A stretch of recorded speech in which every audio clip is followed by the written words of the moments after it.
Hi folks, this is HisDad. Welcome back to the bar. And I got that Creek Rye. Let's open her up, shall we? Not gonna lie, I'm a little sweaty after that. That was kind of like trying to get my high school girlfriend to open up. I had to kick and pry and I'm exhausted. Anyway, folks, look at that. It's so pretty, isn't it? Look at that. Oh, thank you, Knob Creek. Thank you, family of Beam. Oh.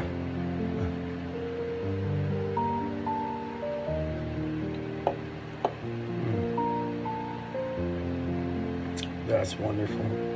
There's all kinds of rye spices in there. It's just right up front. Yet it's soft and it's smooth. I hate to say smooth when I talk about bourbon, but this is approachable. This is good stuff. This is something you can sit and eat, and I will. I'm gonna enjoy this.